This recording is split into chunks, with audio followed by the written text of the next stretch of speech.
Kamu aja merasa diri susah, apalagi orang yang uangnya kau pakai. Iya. Kayak gitu. Orang dijegal, di apa-apain, gitu. Nah, ini yang penting nih, ini yang penting nih. Emang sobat BAP jangan merasa gua udah tua, gua udah muda. Nggak bisa. Itu belajar itu nggak penting usia, harus belajar ya sobat BAP. Dan jangan lupa hargai proses. Nggak ada yang instan. Akhirnya kebanyakan yang pengen instan main judi slot bang. Akhirnya.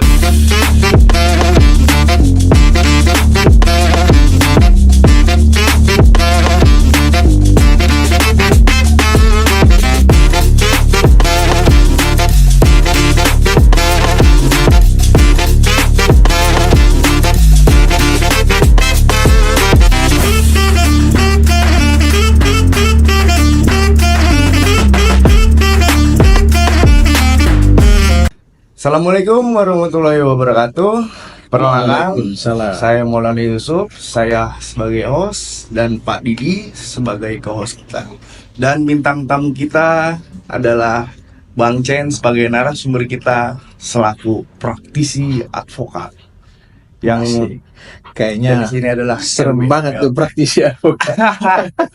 Praktisi hukum kita. praktisi umum. Oke, ya. Bang Chen, Siap. gimana kabar Bang Chen? Kabar baik. Gimana semua Bang Didi? Baik bang. Dirimu gimana? baik. Sehat? Alhamdulillah bang. Sehat. Lancar lah ya? Lancar bang. Bang Chen, Ya, Bang Chen siap. udah lama nih bergelut di bidang hukum Betul. dan sebagai advokat untuk pengurusan pengosongan objek ya Bang Chen ya. Itu bagaimana tuh secara teknis pengalaman Abang Chen gimana tuh untuk debitur yang nakal atau gimana? Boleh Ya. diceritain Bang kisahnya Bang? Ya. Sebelumnya terima kasih atas pertanyaannya. Pengalaman selama ini sih sama sajalah dengan advokat-advokat yang lain. Tentu setiap case yang setiap klien yang datang ke kita selalu kita menyampaikan beberapa opsi penyelesaian persoalannya. Jadi di Indonesia ini kan ada litigasi dan non litigasi. Jadi kita kasih opsi kalau litigasi seperti ini, non litigasi seperti ini. Ada memang beberapa case yang selama ini yang sering saya dan tip juga teman-teman advokat dalam tim kami menyelesaikan perkara, misalnya ada penipuan dan penggelapan misalnya. Ya selama kita kaji, kan ada klien datang itu kan pasti kan janji ketemu bawa dengan berkas-berkas, lalu kita pelajari. Pada saat ketemu kan kita pasti sampaikan opini hukumnya seperti apa. Kalau yang non litigasinya kami kaji dan kami sampaikan bahwa begini loh nanti dampaknya, misalnya penipuan itu penggelapan. Tidak semua case itu kita selesaikan melalui jalur hukum. Ada pendekatan kita dengan teknis, tentu dengan treatment setiap advokat itu beda-beda. Beda ya. Kalau kami lebih ke pendekatan humanis terlebih dahulu. Persuasif. Kita datangi, kita bicarakan penyelesaiannya.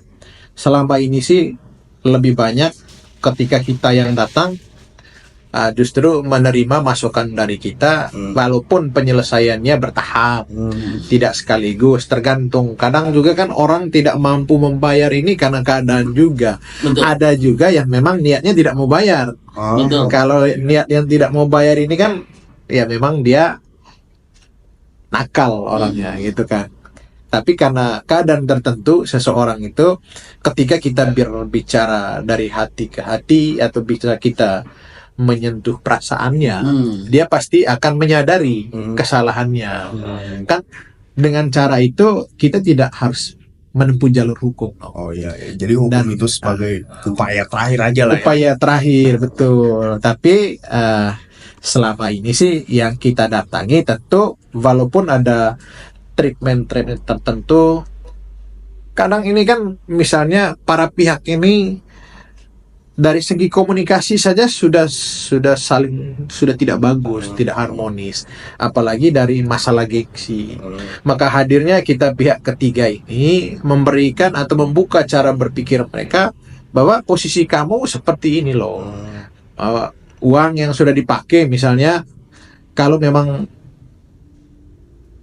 kamu di awal bertanggung untuk mengembalikan itu, ya tolong dikembalikan. Jadi jangan, kan selama ini juga banyak juga orang yang sudah pinjam duit banyak-banyak dan sudah berjanji untuk mau bayar. Begitu ditagih sama yang punya duit ini, paling kalah. Paling kalah. Lebih gampang. Iya. Itu gimana tuh Bang Chen, itu gimana tuh kalau bisa begitu tuh? Ya itulah perlu memang case per case kita pelajari ya. Jadi tentu kita datang itu begitu dia galak, kita jangan langsung galak juga. Kita bicara baik-baik dengan kalimat yang masuk akal. Bahwa Dan lebih soft ya Bang. betul, lebih soft, tapi ketika ada pihak ketiga yang menurut si pelaku ini membuat dia tergugah untuk melakukan tanggung jawabnya itu, saya rasa dia akan terbuka dengan kita dan dia menyampaikan fakta yang sebenarnya, keadaan dia bagaimana, niatnya bagaimana. Biasanya begitu, karena dengan si pemberi uang, ada pemberi utang itu justru yang pertama gengsi-gengsian dan udah musuh-musuhan. Jadi komunikasi kurang bagus lah. Karena situasi itu, jadi si yang peminjam ini sampai lupa diri, saya harus kembalikan ke sana. Padahal memang si yang punya uang ini, kalau dia ngomong galak-galak ya karena dia yang punya uang. Tapi ya sudahlah, itulah gunanya kita pihak ketiga menyelesaikan persoalan itu tidak harus melalui jalur hukum. Ada juga yang bukan utang, bukan masalah uang, tapi ada objek jaminan seperti tanah dan bangunan yang bisa sudah dijadikan HT atau yang lain-lain. Kan selama ini apalagi dengan kondisi pasca Covid ini banyak sekali ekonomi Banyak yang kredit macet itu kredit macet apa segala macam, kan banyak objek-objek yang tadinya jadi HT itu dilelang atau dicesi, dan yang dengan skema yang ada di bank lah. Tentu kalau bank ini kan prinsipnya yang penting lo harus selesaikan kewajiban terhadap perusahaan kami. Betul. Dengan skema ada, kalau cesi itu kan berarti si pembeli cesi ini kan menggantikan posisi pihak bank. Pergantian kreditur ya. Nanti dia mau lelang, pemenang lelangnya siapa. Selama ini kita ketika ada klien yang seperti itu kan sudah lelang, terus penghuni lamanya itu tidak mau keluar dari objek. Apakah itu karena dia merasa rumah itu pemberian orang tua, yang berikutnya banyak sejarah yang terjadi dalam objek itu. Jadi secara hati nuraninya keberatan kalau keluar dari objek itu. Tapi di sisi lain secara dokumen objek ini sudah beralih ke pihak lain. Nah, kadang dengan situasi seperti itu, si penghuni lama atau pemilik lama ini tidak mau terima, tidak mau keluar dengan alasan berbagai macam alasan lah. Tentu ketika ada klien seperti itu, ya tetap kita tawarkan dua opsi tadi, mau litigasi atau non litigasi. Gitu ya. Tentu yang lebih, menurut hemat saya ya selama ini, litigasi itu lebih efisien dan lebih cepat lah ya, lebih cepat dan lebih murah juga. Non litigasi. Bisa kasih keras aja, hantam aja. Kalau seperti itu, ini kan negara hukum ya. Negara hukum. Jadi tetap kalau masalah komunikasi galak-galak, kita orang timur ini kan suaranya besar-besar. Bukan berarti suara kita atau komunikasi kita kencang-kencang, hati kita juga keras begitu, tidak. Tentu kan memang begitu karakter suara kita. Jadi komunikasi itu harus kencang-kencang, gini-gini. Padahal tujuannya baik. Ya pada Bang, inti tadi ya. Bang ada yang menarik Bang. Jadi ada orang punya utang. Ini memang ketika kita tagih, dia betul-betul memang lagi nggak punya uang. Tapi tadi ada juga orang yang memang uang mah ada, tapi dia pura-pura memang nggak punya nih. Nah, abang mensikapi orang karakter seperti ini itu dari apa bang? Apa dari gesturnya? Apa memang ini dari gaya-gaya dia kelihatan tipu-tipunya nih ke kita nih? Nah, abang melihat sikapi orang karakter seperti ini kayak apa bang? Sehingga saya lihat abang dengan orang yang A ditagih dia nggak hasil gitu loh. Giliran sama abang dapet. Nah ini kan ada hal yang menarik nih yang abang punya, gimana bang? Ya, faktor utama itu faktor keberuntungan juga, Bang. Oh, Mungkin dengan komunikasi dengan kita hatinya tersentuh untuk berbuat baik. Itu pertama. Yang kedua, ketika orang memang faktanya secara kondisi dia memang sudah tidak punya apa-apa, dan ada yang orang dia masih punya duit, masih ada daya bayarnya, tapi dia tidak mau melakukan itu. Nah, bagaimana cara mengetahuinya? Oke. Jadi yang pertama tentu kita datang dan kita juga kasih bicara dengan klien informasi apa saja yang sudah didapatkan selama ini mengenai dia. Oh gitu. Tentu kan temannya klien ini pasti berteman juga dengan teman-teman dia. Oke. Itu yang pertama. Yang Artinya kedua, jangan sampai 2 kali perkataannya temen. tentu dengan kecanggihan teknologi kita akan mencari tahu tentang dia, apakah dia punya aset, apakah di banknya masih ada ya. Itu memang ya ada pihak-pihak tertentu lah yang kita bisa minta bantu untuk mengecek bahwa orang ini masih ada daya bayarnya atau tidak. Lalu memang yang berikutnya kita cari tahu dengan lingkungan sekitar. Bagaimana dengan keadaan dia, teman-teman dan keluarganya juga kita harus cari tahu. Jadi tidak serta-merta begitu dia bilang saya sudah tidak punya, karena itu tadi pelaku ini ketika kita datangi mereka membuat dirinya jadi korban. Mereka lupa bahwa mereka itu pelakunya. Iya. Jadi dia itu Kurang ajar. Kan sudah tahu saya begini, ngapain tagih-tagih lah. Oh gitu bang. Kamu aja merasa diri susah, apalagi orang yang uangnya kau pakai. Iya. Kayak gitu. Jadi Jadi artinya bahwa upaya itu bukan serta merta apa langsung ketemu dengan si pelakunya ya, abang juga melakukan pengembangan dulu. Iya. Informasi Begitu. dari tetangga. Gali informasi dulu. Iya, seperti dia siapa, Iya.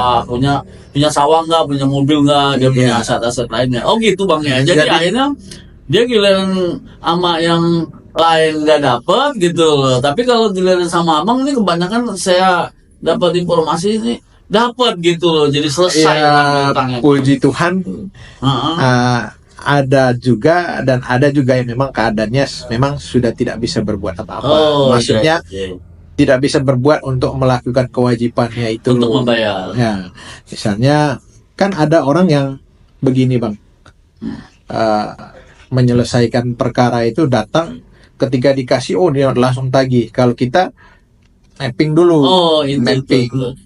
Ketika kita sudah mapping, jadi kita punya gambaran bahwa orang ini punya apa saja, Betul. dia bisnisnya apa, bergeraknya di mana.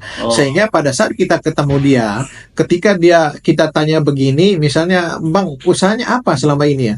Saya udah nggak ada usaha, saya udah mati bisnis. Padahal sebelumnya kita sudah dapat informasi dan kita tahu bahwa dia sedang menjalani sebuah usaha, lokasinya di sana, namanya ini. Ketika dia mengelak untuk itu, lalu kita sudah punya gambaran sebelumnya, usaha di sana itu namanya ini PT ini bergerak di bidang ini, katanya punya bapak. Jadi itu kan jadi kita ketemu dia itu sudah banyak senjata untuk berperang dengan dia. Jadi ketika dia mau bergerak, ruang geraknya agak sempit. Jadi gitu rupanya Pak Usop. Jadi harus Bang Chen ini ya timnya ini lebih lihai. Jadi dia sebelum melakukan ke targetnya, ke objek targetnya itu, teman-teman Bang Chen ini rupanya tanya-tanya dulu, Bisa ya. melakukan investigasi dulu gitu. Jadi kan Ini rumit nih. Ini. rumit. Jadi memang jarang sekali yang dimiliki oleh strategi Bang Chen dan kawan-kawan ini untuk melakukan hal itu. Ini kan waktu Bang Chen seandainya udah lewat, udah memasuki untuk pengambilan pengosongan objek, Ya. mendatangi lokasi objek untuk penarikan aset ini kan nggak semua orang berani nih Bang Chen ya. Ya. Ngeri Kadang- kayak Kadang memang ada perlawanan ya. Perlawanan itu. Jadi kita ketika sudah menerima kuasa pasti kan kronologis bagaimana perkara ini berjalan sebelum kita, terus kekuatan kita apa. Kan itu kita harus pahami semua. Agar kita bergerak ketemu dengan lawan itu kita sudah punya bahan. Bahannya itu salah satu berkas-berkas yang kita punya, upaya yang sudah dilakukan sebelum kita, apakah sudah lakukan pendekatan secara persuasif. keluarga atau persuasif dan yang lain-lain, atau memang belum pernah. Jadi ada yang begitu kita datang kasih pemberitahuan atau kita datangi secara langsung. Tentu kita datang itu kan sebelum kita ke objek itu pasti kita ke RT RW dulu, tembusan ke izin lah ya. Permisa, Titmas dan yang lain-lain. Jadi kita datang itu sudah atas izin seperangkat aparatur wilayah itu. Iya. Nah, jadi tujuan kita kan harus jelas dokumennya apa. Tujuan kita misalnya kita dikuasakan untuk menduduk dan menempati sebuah objek rumah yang atas nama si pemberi kuasa misalnya. Nah, tentu kita datang, kita bawa legalitas itu ke RT RW, ke kelurahan, ke polsek, ke koramil dan lain-lain. Jadi begitu kita datang, ya kita sudah tembusan kemana-mana bahwa kami akan melakukan kegiatan untuk menempati sebuah objek. Memang tantangannya banyak. Dari dalam itu sudah ada perlawanan, ada yang di dalam saudara-saudara kita juga, Iya ya. ada yang memang mereka juga. Ya tentu dari situasi ini kita lihat celahnya bagaimana. Tentu tetap kita kedepankan komunikasi. Komunikasi ya, kalau belum ada upaya hukum yang dijalankan, misalnya kita sudah menang lelang, dokumen sudah balik nama dan tidak ada upaya hukum apapun yang mereka lakukan, ya sudah, ya harusnya mereka menyadari bahwa itu secara jelas atau secara dokumen itu sudah bukan milik mereka lagi. Adapun pihak ketiga misalnya ada tim ini saudara-saudara kita atau tim yang lain yang menempati objek itu untuk mengamankan atau melindungi yang pemilik semula atau awal sebelumnya, ya tentu kita bicara by data juga. Toh kalau kita teruskan bersikeras bahwa kami tidak mau keluar begini-begini, ya ujung-ujungnya kita tidak dapat apa-apa, dia tidak dapat apa-apa, kita tidak dapat apa-apa. Pasti kan upaya terakhir itu upayanya jalur hukum. Pasti kan si pemenang lelang atau si pemilik objek yang sekarang ini melakukan unmanning untuk mendapat penetapan eksekusi pengadilan. Nah, dengan seperti itu tidak dapat apa-apa juga kan yang sebelah. Tapi dalam penyelesaian ini ketika ada perlawanan dari pihak sebelah, tentu ada uang kerohiman istilahnya ya, yang perlu kita kasih ke si pemilik semula. Apakah memang dia nggak ada tempat tinggal sehingga kita kontrakkan rumah 1 atau 2 tahun, atau bagaimana uangnya mereka pergunakan, misalnya 2 tahun kita kasih 100 juta untuk biaya minat untuk atau biaya tinggal. tempat tinggal dia agar keluar dari situ, kita tawarkan. Dipikirkan itu bang ya. Dipikir. Atau kalau objeknya besar, tentu semakin besar objek semakin besar kita tawarkan, dan itu memang harus kita bicarakan dulu dengan klien. Harus ada, jadi mereka keluar itu tidak keluar begitu saja. Harus ada uang kerohiman itu istilahnya, bahwa mereka kita pikirkan juga dengan kehidupan mereka. Bang, itu bang, ada nggak asas senioritas bang? Kayak contoh, abang berangkat dari suatu Wilayah. karena teman-teman juga kan menyebar. Iya. Nah ternyata teman-teman abang nih dari kecamatan lain di satu wilayah itu, dia itu ada di posisi Lebih yang akan senior. yang akan Lebih kita ini. senior. Nah dia lebih senior bang. Nah akhirnya kan kalau kita lebih senior kan, akhirnya kan kita bahasanya kan, halo abangku ini mohon maaf ini karena panggilan profesi aja. Nah apakah ini bisa selesai di luar itu bang? Artinya kita tidak Iya. melihat konteks kasusnya bang. Gimana bang? Memang banyak juga seperti itu bang. Tentu makanya kita terima case itu, kita harus Lihat pahami dulu ya. betul dokumennya dan kronologisnya bagaimana. Oh. Soal senior atau soal senior itu kan bicara usia. Tapi ketika sebuah case itu yang kita bicara itu by data. ya. Oh, jadi tetap mengedepankan asas Ya, data. kebenaran dan kelemahan. Tentu ada beberapa treatment atau komunikasi yang kita bangun dengan mereka. Betul. Kita juga sebagai junior jangan mentang-mentang kita datanya lebih Benar kuat bang. Iya. mengabaikan mereka, tidak. Tentu Oh. ya kalau memang ada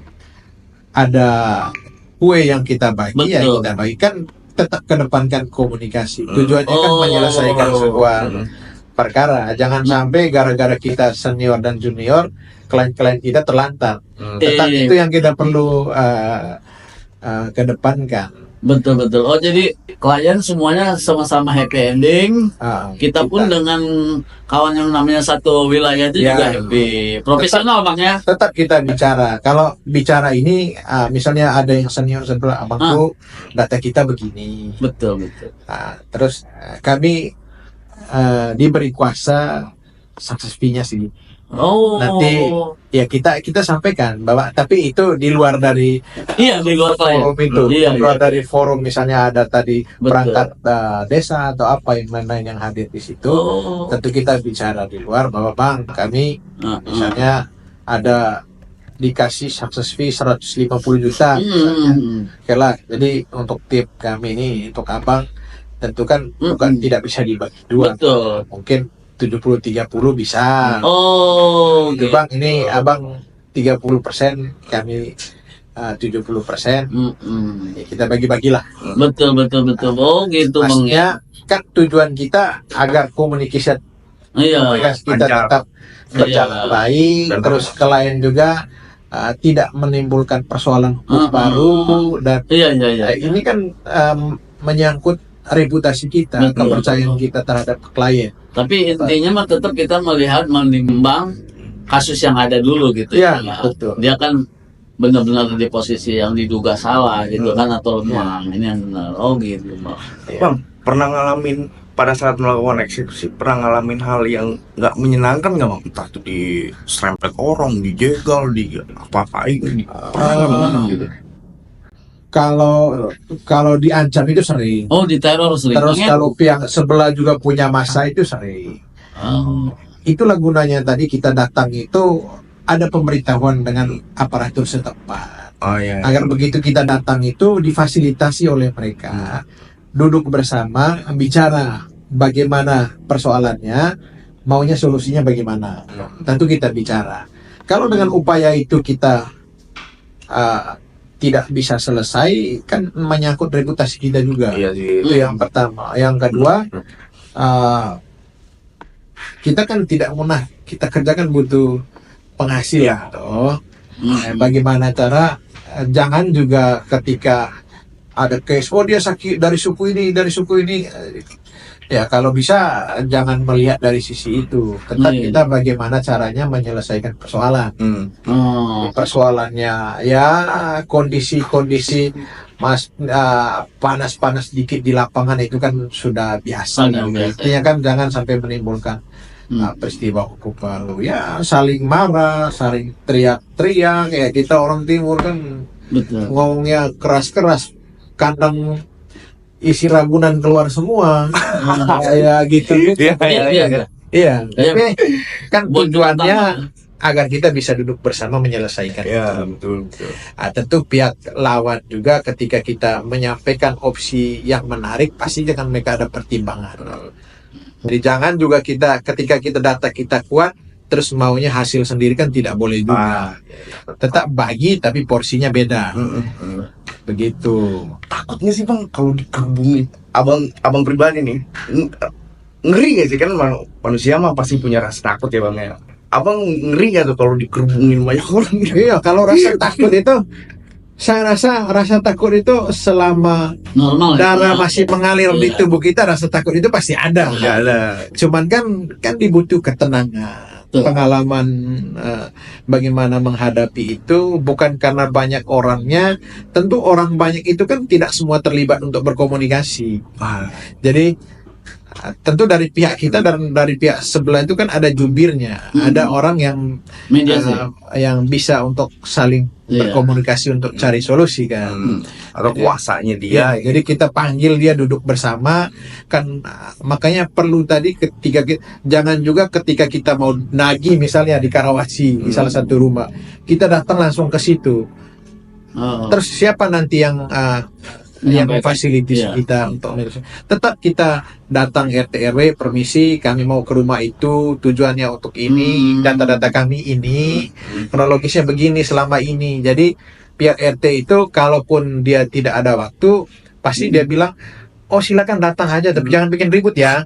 Iya, soalnya saya lagi ada kerjaan keluar yang mendadak atau gimana, dari tidak bisa didampingi, atau ada yang dia utus untuk mendampingi kita. Oh gitu. Terus pastikan ada babinsa Kamtipmas dan pihak Aparatur keamanan lah yang setempat datang Hmm. memfasilitasi. Kan tujuan kita bicara, maksudnya kan kuasa misalnya untuk menduduki sebuah objek dan menempati, kuasa kita kan untuk menduduki, jadi dia juga tidak punya hak untuk melarang kita Ya. agar tidak berada. Tapi ketika kita berkomunikasi cari solusi, oke, tolong misalnya kita kasih, bang, tapi kami mau keluar nggak ada rumah, kita tawarkan, kami kontrakan rumah 2 tahun, Wih. kapan mau keluar? Hmm. Nah, gitu. Bagaimana cara keluarnya, dipindah pakai apa ya? Itu teknis itu kan masalah teknisnya itu. Tapi diperlukan kita untuk pertimbangkan untuk segi kemanusiaan. Manusianya Bisa. itu yang paling harus didahulukan tuh ya. Bang, dari tadi kita cerita tentang abang di posisi pada pihak yang diduga yang benar.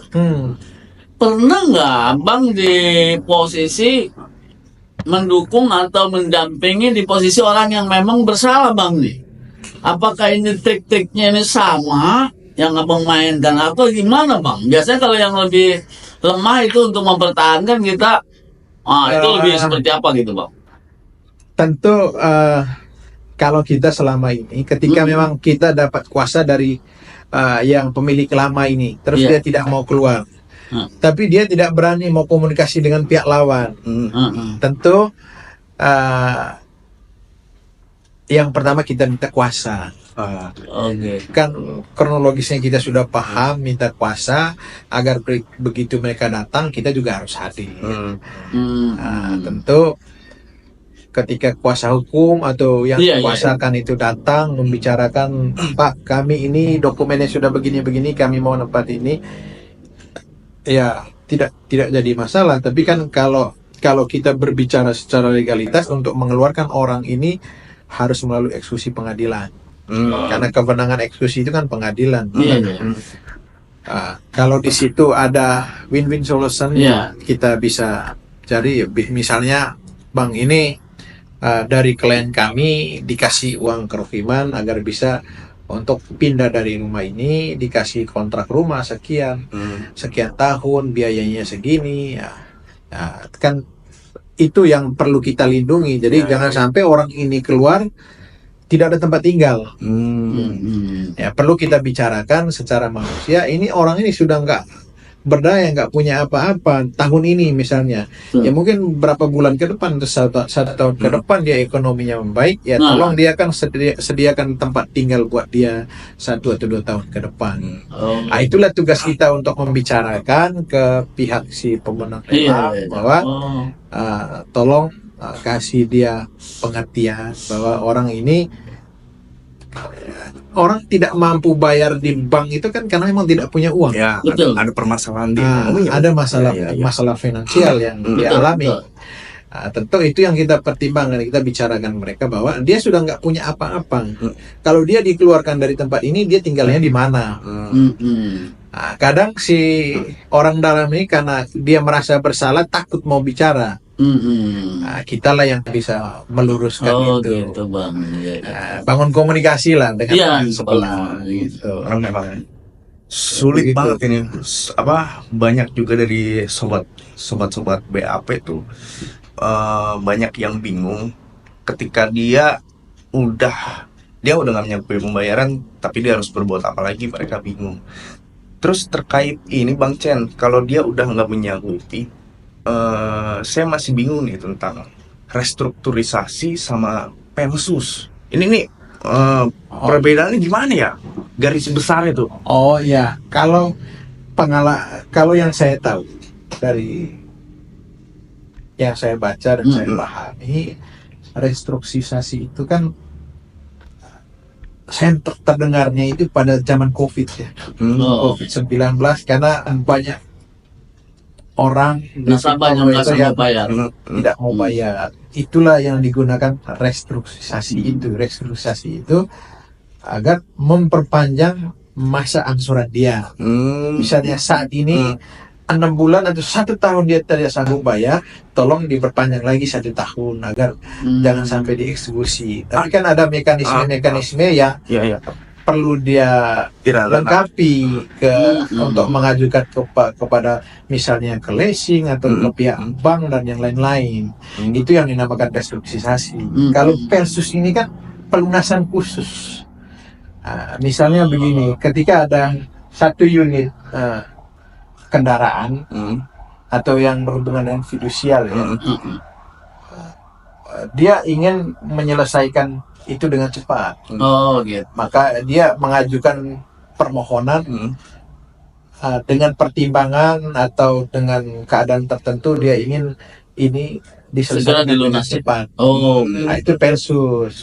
Tentu kan ada mekanisme-mekanisme di pihak perusahaan pembiayaan itu yang menyediakan itu, ada juga tidak semua leasing tuh perusahaan pembiayaan itu yang menyediakan itu, tapi tetap mengajukan, ada pertimbangan, nanti ada kajian dari perusahaan itu setuju atau tidak dengan pertimbangan-pertimbangan itu. Kalau setuju ya terjadilah pelunasan khusus itu. Seharusnya sih perusahaan, ini menurut opini saya aja, harusnya kan perusahaan lebih merasa aman ya ketika ada nasabah atau debitur mengajukan Pelsus, artinya kan langsung lunas tuh hari itu. Apa sih, kenapa perusahaan nggak mau Pelsus nasabahnya itu, kenapa ya Bang? Apa alasannya? Kadang kan ada Pelsus karena kesadaran dia tidak pernah tunggak. Ada Pelsus juga yang saya temui, ada Pelsus karena dia sudah nunggak 5-6 bulan, dia ingin Pelsus. Oh, harus nunggak dulu Pelsus. Ada yang begitu, tapi ada yang memang orang dengan kesadaran dia dan dia tidak pernah tunggak, tapi dia mengajukan permohonan ke bank karena dia mau ada pindah kemana atau dia mau menyelesaikan urusan apa, sehingga dia ingin menyelesaikan ini dengan cepat. Nah, itu bisa kan disampaikan alasan-alasannya. Ada juga yang tadi saya bilang itu, dia memang sengaja tidak mau bayar sampai 5-6 bulan, setelah itu dia mengajukan pelunasan khusus itu. Nah itu ada, kalau udah telat, otomatis telat 2 hari aja itu udah kena denda Bang ya. Nah ada yang sampai berbulan-bulan. Di Pelsus itu hitungan dendanya gimana tuh? Denda sama bunganya itu gimana, dihapuskan atau gimana? Kan tergantung pertimbangan dari pihak perusahaan. Kita mengajukan misalnya karena keadaan saya misalnya sudah tidak mampu untuk melanjutkan ini dengan waktu yang lama, karena selama ini saya belum dapat uang dan sekarang baru saya dapat uang dengan nominal, misalnya saya hanya mampu bayar pokok saja, itu namanya khusus. Berarti kan denda sama bunga-bunganya itu tidak dihitung. Yang kita ajukan pokoknya saja untuk dibayar. Itu keadaan tertentu lah. Dalam keadaan tertentu. Tapi ya lebih spesifik nanti coba diskusikan dengan pihak yang spesialis di Yang saya pahami saja begitu. Iya, siap. Waduh, ini udah banyak nih kita pengalaman dari Bang Chen. Bang Chen kan lulusan hukum ya Bang? Ya. Jadi setahu saya itu di hukum itu ada tiga penjurusan, perdata, pidana, dan tata negara. Ya. Bang Chen ini konsentrasinya lebih suka kemana bang? Di antara tiga itu? Kalau dibilang sukanya bagaimana, saat ini sih belum menuju ke leg spesialisnya. Saat ini saya lebih bagaimana cara menghasilkan uang. Oh, iya, iya. Biasanya kalau kita sudah punya uang, baru kita lebih spesifik, Iya, iya. spesifik lagi. Artinya order mana aja Iya. selama kita ada waktu ambil. Iya, makanya Realistis kita ya, selalu Bang. Iya, berkolaborasi kan dengan siapapun itu dan tetap jalin silaturahmi. Gitu. Case-case yang paling lama ditangani berapa lama bang? Yang biasa dilakukan itu paling lama banget. Dan kenapa bisa lama? Ada khususannya di mana tuh? Nah, ini yang di litigasi atau di non litigasi nih? Terserah bang jelasinnya yang paling lama. Oke, yang paling lama itu misalnya berapa lama? utangnya banyak, Berapa sampai satu tahun sampai 2 tahun. Lama ya? Penyelesaian itu karena dia menyelesaikan itu dengan cara Langsung. pembayaran bertahap. Oh, ya. Nah, jadi kita harus menerima itu juga karena dia sudah punya itikat baik untuk melakukan Oh, itu. Iya. Kan yang kita cari itu kan jalan keluar tanpa melalui proses hukum. Iya. Kalau kita sudah mengupayakan itu tetap tidak diterima, ya upaya yang terakhir kan upaya hukum, digugat atau dilapor. Nah itu selama ini juga sering kita lakukan, lapor ataupun gugat PMH atau prestasi. Ya tergantung case-nya. Kalau memang tercukupi untuk bukti-bukti atau unsurnya ke pidana, ya kita lakukan pidana. Tentu kan kita harus membicarakan dengan klien apa plus minusnya ketika kita Ya, ya. ambil langkah mana yang lebih diutamakan, mau pidana dulu atau perdata dulu. Ya. Nah, itu yang kita Tergantung dari tawarkan. karakter dari lawannya atau lainnya juga harus dilihat dulu ya. Kalau memang orangnya aduh keras nih kayaknya, udah lah pidana aja. Ya. Karena nggak ada orang yang nggak takut di penjara bang ya. Ya, kadang memang selama ini oknum ya tidak jadi Iya. ketika kita datangi itu dibicarakan sama antara mereka masih pukul dada. Udah Jadi ada yang masih merasa jago. Oh. Oh, iya. Jadi maksud saya ada yang memang orang yang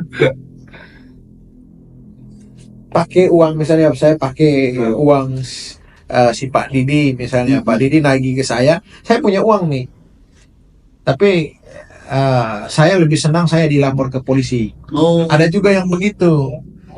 Ada yang Tapi begitu kan kita harus cari tahu dulu ini orangnya bagaimana sih. iya, iya, iya. Ketika dia senang lapor polisi, ya kita jangan lapor. Berarti kita datangi, kita duduki rumahnya, kita kepung rumahnya, tentu dengan treatment itu ya. tertentu. Ya. Jadi ya semua upaya kita lakukan untuk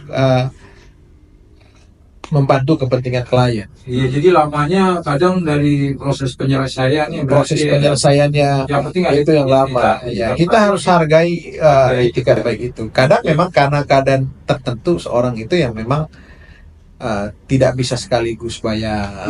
Karena ya itu harus kita hargai lah. Iya, Kita harus hargai. Dia berikan kesempatan untuk dia. Toh kalaupun kita paksa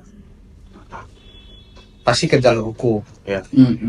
Dan tujuannya nanti setelah proses hukum juga memaksa dia untuk membayar juga toh. Betul. Bang, Yes. awal mulanya gimana sih bang? Abang bisa masuk ke dunia ini, bahasanya penguasaan objek atau collection ya. Nah, awal mula pertama kali kan Awal mulanya coba-coba gitu. coba dapat proyek. Ternyata ya nanti gede. saking enaknya diteruskan. Enggak, awalnya ya tentu kan kita karena memang saya kan orangnya ingin belajar, ingin mengetahui sesuatu. Jadi dulu memang ya kita dibentuk dari dunia lapangan ya.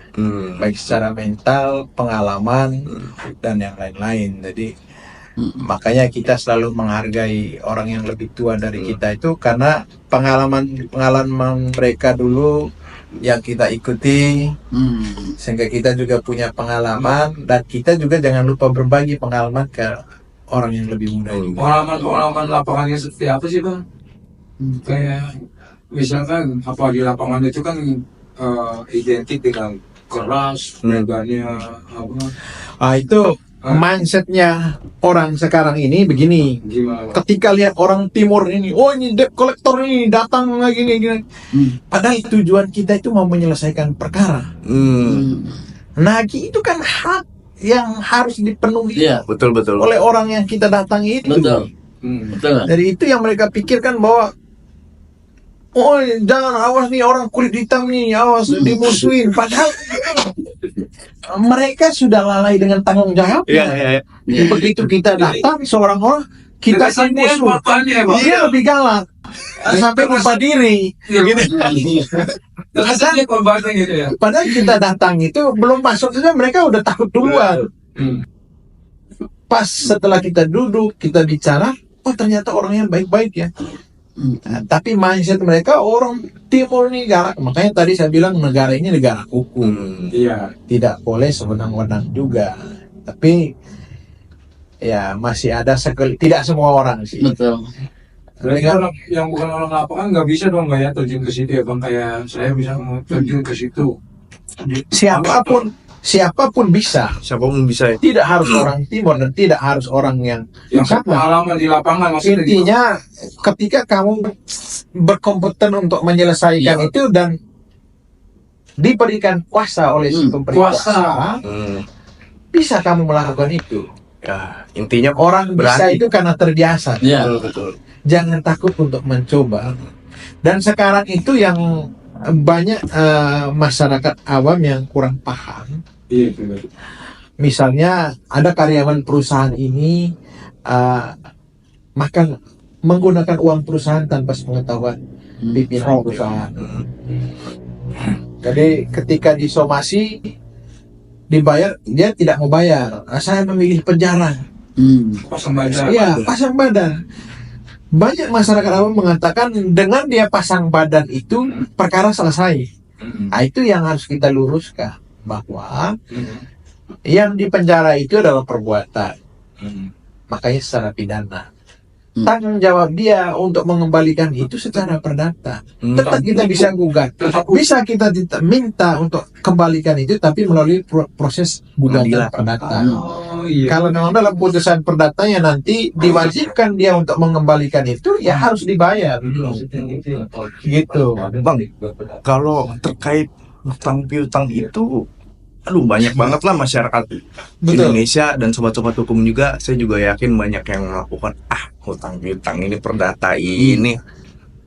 Ada nggak sih indikasi untuk menjerat orang itu tuh supaya kena nih pidana? Karena merasa di Indonesia debitur itu kan merasa dilindungi. Gimana nih solusi hukum itu? Pakai apa ya? Ya, itu kan itulah gunanya advokat. Ya Bang Dide ya? Betul. Ya, jadi masalah utang piutang itu timbulnya karena apa? Apa karena kerjasama atau karena dia meminjamkan uang itu dengan jaminan sesuatu, atau dia menjanjikan untuk keuntungan sesuatu, atau banyak tergantung case-nya. Makanya dari dokumen atau kronologis itu kita bisa mengarahkan bahwa oh ini secara pidananya terpenuhi nih. Atau ini kita harus melalui gugatan, nanti bukti dari gugatan itu dia membayar, ya dia harus bayar, atau adakah indikasi lain tentang itu ya. Itulah gunanya klien ini dia juga harus berbicara jujur. Jangan hanya dia pembenaran dirinya. Kan ada juga yang begitu. Dia menceritakan pembenaran dia terhadap kita. Pengalaman saya selama ini, saya datang untuk ketemu dengan lawan itu, semua kita tidak pernah mengatakan bahwa kamu salah. Kita dengarkan dulu versi dia. Kadang ada yang klien tidak terbuka dengan kita, justru kita terbuka dari pihak lawan. Nah itu, jadi tetap tidak bisa kita datang dengan busung dada modal, oh bayar lu.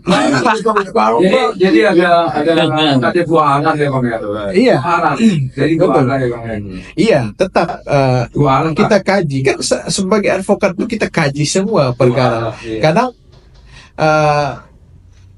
memang ada masyarakat yang secara ekonomi tidak mampu dan secara SDM-nya kurang. Itulah tugas kita mengarahkan cara berpikir mereka dan bagaimana caranya agar perkara ini terus berjalan. Nah, ya, tentu kan melalui sebuah kajian internal dengan partner dan tim-tim kita. Toh. Memang advokat ini dia harus multi talent Bang ya, harus Multi apa aja talent. bisa ya. Memang nggak gampang tuh sobat hukum jadi advokat tuh, pinter harus Kalau- otakkan jalan.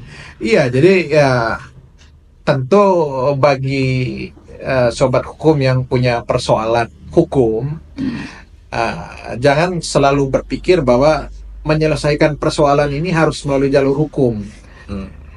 Tidak semuanya kita harus selesaikan dengan proses hukum. Benar.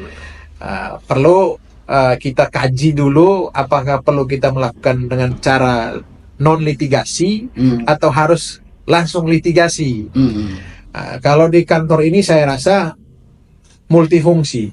Apapun kasus yang ada bisa kita tangani. Betul. Baik secara litigasi ataupun non litigasi. Litigasi, ya. Bisa semua kita tangani. Gitu Bang. Tergantung apa bentuk solusi. persoalan. Jangan sampai masalah dibuat-buat tanpa ada dasar. Kan ada juga yang mengatakan begini, Bang bisa nggak nagih utang saya misalnya ke Pak Eko? Berapa nominalnya? 700 juta. Utang apa? Dia pinjam uang saya. Ada nggak buktinya? Oh nggak ada. Waktu itu dia pinjam saya langsung kasih aja.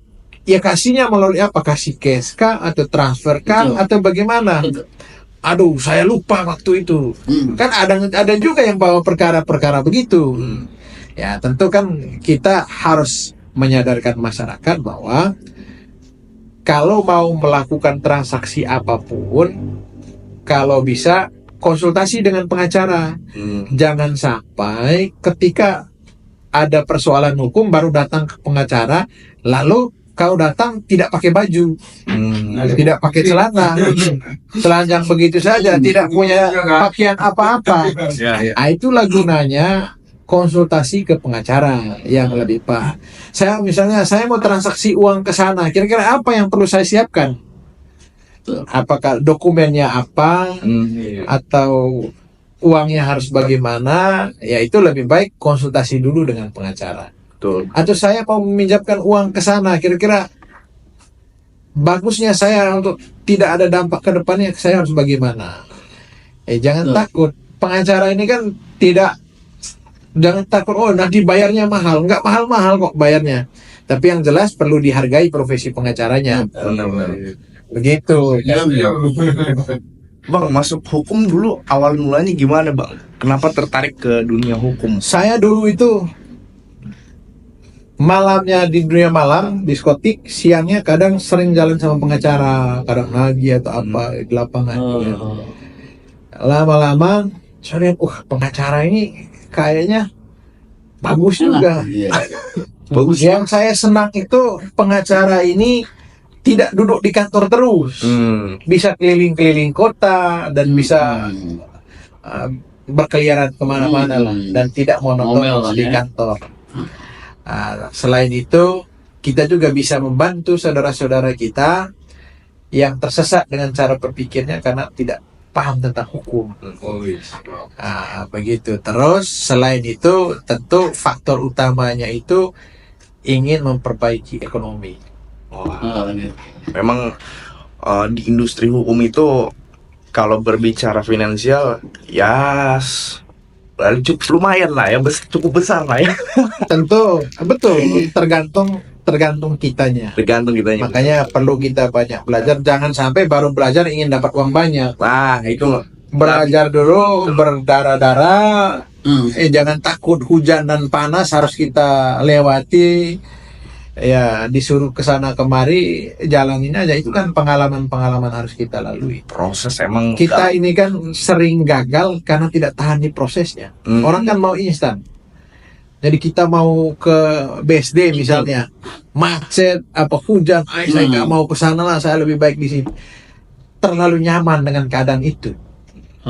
Orang yang tidak nyaman dengan keadaan ini, mereka berjuang ke sana. Begitu sudah sampai BSD, dia menyadari, wah teman saya udah di sana tuh. Waduh, coba saya dulu ke sana ya. Terlambat. Tapi kan tidak ada kata terlambat ketika dia mau memulai. Nah, ini yang Itu. yang penting nih. Ini yang penting nih. Emang sobat BAP jangan merasa gua udah tua, gua udah muda. Nggak bisa. Itu belajar itu nggak penting usia, harus belajar ya sobat BAP. Dan jangan lupa hargai proses. Nggak ada yang instan. Akhirnya kebanyakan yang pengen instan main judi slot bang. Akhirnya. Nah, kebanyakan bunuh diri tuh. Aduh. Itu curhatan dari teman-teman saya yang bisnis ya. Karyawan itu banyak yang keluar, ada yang bunuh diri gara-gara main slot, judi online apapun itu. Padahal secara SDM-nya itu memang saya nggak tahu apa yang menjadi latar belakangnya. Padahal yang kita sadari secara realistis, kita pikir bahwa si bandar ini dia mau buka aplikasi itu karena dia ingin untung, bukan rugi. Lalu kita main ingin dapat untung. Memang bandar mau kasih kau untung. Kadang ada juga yang lain itu yang saya kenal, yang saya tidak bisa sebutkan namanya, berangkat pagi pulang malam, misalnya gaji 5 atau 6 juta, begitu dapat langsung main slot, depo. Ya gaji 5 koma, tanggal 5 udah koma dia. Selamat banyak. Iya, begitu. Lupa anak istri nggak bisa makan, kepentingan lain. Padahal siang dia berangkat pagi pulang malam kerjanya. Setelah dapat gajian dia langsung store ke bandar. Nggak ke store ke anak istri. Begitu anak istri minta, nggak punya duit. Itulah awalnya kehancuran. Dan itu saking pusingnya itu, ada yang stres, ada yang bunuh diri. Ya begitu itu. Karena jangan sampai terjebak dalam. Berarti benar dong Jadi, apa peribahasa yang ngomong apa bandar itu nggak bakal pernah kalah. Iyalah, kalau bandar Sekarang yang sekarang begini saja. Kita mau membangun sebuah perusahaan. Ada nggak orang yang berpikir di awal, saya mau bangun perusahaan ini untuk saya rugi? Kan tidak ada. Dia ingin bangun perusahaannya agar dia dapat profit dari itu. Cara berpikir logis. Iya, SDM kita lah yang harus diperbaiki. Jangan juga kita salahkan bandar, salahkan aplikasi. Ya, salahkan diri sendiri. Karena dia sendiri yang menyetujui, dia yang buka aplikasi. Bandar mah nggak minta. Bandar hanya mendiakan. Ketika lu setuju, terjadi kerjasama itu. Bener-bener. Dalam permainan kalah menang ya itu judi. Kan gitu. Tapi Risikonya masing-masing tahu. Gue tahu. gitu. Jadi mungkin udah 1 jam kita Bang Chen ya, kita ngobrol-ngobrol. Iya, kayaknya seru nih kok. Seru banget ya. Bang Chen, menurut Bang Chen, hukum yang ideal menurut perspektif Bang Chen harusnya bagaimana sih? Kan SDM kita tuh soal membaca kurang ya, Bang. Jadi bagaimana soal pengaplikasian supaya masyarakat Indonesia mudah mengerti hukum? Susah memang makan hukum tuh. Ya kita aja yang sekolah hukum aja, empot-empotan. Emang bener susah. Bagaimana mengaplikasikannya menurut Bang Chen yang ideal itu seperti apa ya? Ya, kalau kita berbicara idealnya hukum itu, tentu peraturan undang-undang ataupun turunannya itu sudah mengatur untuk kepentingan dan perlindungan masyarakat Indonesia secara umumnya. Itu sudah sangat baik. Tapi dalam prakteknya, dalam acaranya, banyak sekali orang yang bermain-main dengan hukum. Kita tidak bisa sebutkan siapa-siapa saja, yang jelas kita sama-sama tahu. Dan itulah yang menjadi kejenuhan masyarakat, bahwa percuma ada hukum. Ya. Makanya itu kita sediakan wadah-wadah untuk membantu mereka, bahwa tidak semua persoalan itu kita selesaikan dengan cara hukum. Iya, setuju. Apa lebih baik kita duduk bersama untuk menyelesaikan itu, dan menyadari orang yang bertanggung jawab itu untuk tanggung jawab untuk itu. upaya hukum itu upaya yang terakhir lah. Apa ya? Jadi Terakhir, hukum yang ideal itu menurut saya apabila penegak hukum berjalan sesuai dengan aturan. Oke, itu Gitu. kata-kata hari ini dong Mang Chen untuk jadi coach untuk penutup closing kita nih sobat BAP. Statement closing. Kalau Kata-kata hari ini. kata-katanya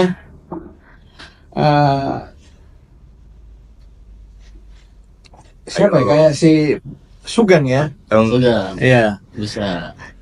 Polisi maksudnya? Iya, Sugeng yang Iya. Gugong sudah polisi lah. Ah, Saya Gugong. hanya ikut kata-kata beliau ya. Jadi Apa mau? kayaknya sudah terpampang depan. Selama masih bisa makan garam. Ya, jadinya jadi begini, banyak orang yang salah jalan karena merasa banyak teman yang sama-sama salah Iya. jalan. Betul. Kalau kita beranilah Beda. untuk benar walaupun sendiri. Yes. Mantap. Iya. Baik. Jangan takut untuk Benar. berbuat baik lah, walaupun sedih. Jangan pernah takut karena kebenaran sampai kapanpun dia akan cemerlang. Benar-benar. Baik. Orang berbuat salah itu kan selalu dihantui dengan gelisah. Betul. Nah, oke. Kurang lebih saya sebagai penutup hari ini, saya host Maulana Yusuf dan Pak Didi sebagai co-host dan Abang Chen bintang tamu kita sebagai Kasih. narasumber. Terima kasih sudah Terima menonton. kasih. Terima kasih. Selamat sore. Teman-teman,